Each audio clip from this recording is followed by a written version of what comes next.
పాదపద్మకి హృదయపూర్వక నమస్కారాలు తెలియజేసుకుంటూ మనందరి హృదయాలలో ప్రకాశిస్తున్నటువంటి సర్వచైతన్య పరబ్రహ్మస్వరూపమైనటువంటి ఆ జీవాత్మకు మనసా వాచ ప్రణమిలుతూ దివ్యాత్మ స్వరూపులారా,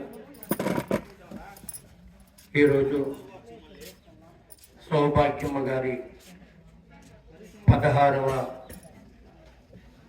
మండలారాధన సందర్భంగా ముక్కోటి ఏకాదశి. ఈరోజు ముక్కోటి ఏకాదశి ఎంతో పర్వదినం. ఆపగోపాలం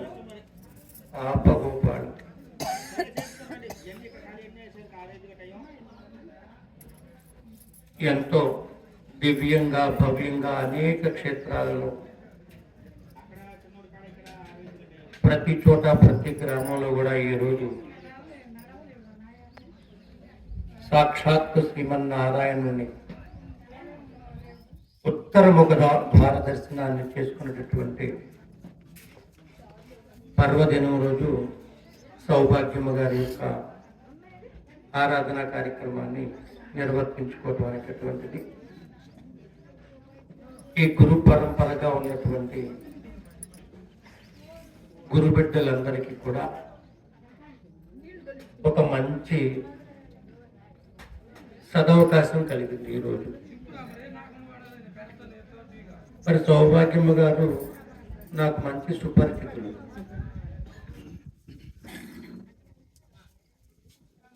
మరి సౌభాగ్యమ్మ గారు ఉపదేశం తీసుకున్నటువంటి వాళ్ళల్లో నేను ఉపదేశం తీసుకున్నటువంటి వాళ్ళందరితో చాలా మందితో నాకు పరిచయాలు ఉన్నాయి.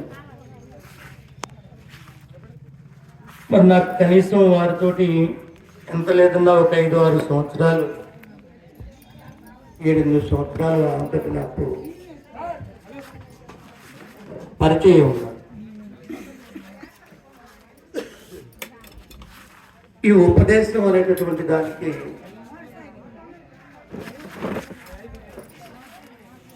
వారు గొప్ప ప్రాధాన్యతని హృదయం నిండా నింపుకొని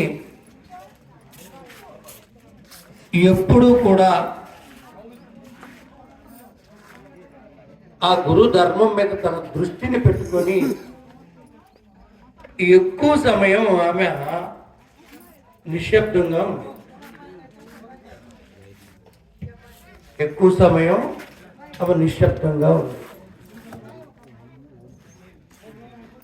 కళ్ళతో చూసేది, కనపడంగానే లేచి నుంచునేది, ఈ 2 చేతులు ఇట్లా జోడించి.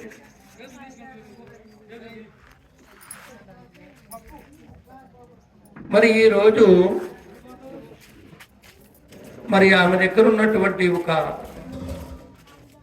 నిలకడతనం, తన లోపల ఉన్నటువంటి నిలకడతనం అనేటటువంటిది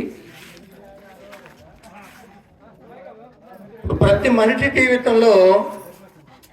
మనిషి జీవితంలో ఒక నైతికత అనేటటువంటిది ఉంటుంది. నైతికత ఏమిటి? ఈ నైతికత అంటే ఏమిటి అంటే,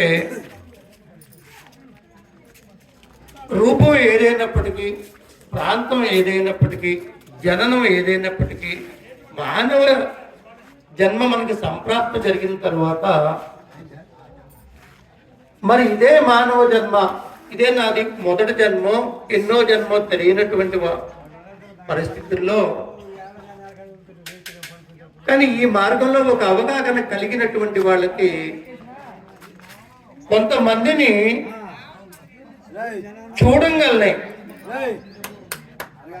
వాళ్ళ యొక్క స్వభావం యొక్క ప్రకాశం అంటే వాళ్ళల్లో ఉన్నటువంటి నిలకడతనం, వారికి దేని మీద అయితే దృష్టి కలిగిందో దాని మీద తన దృష్టి ఉంచి అనిత్యానికి దూరంగా ఉంటూ నిత్యానికి దగ్గరగా ఉంటూ ఏ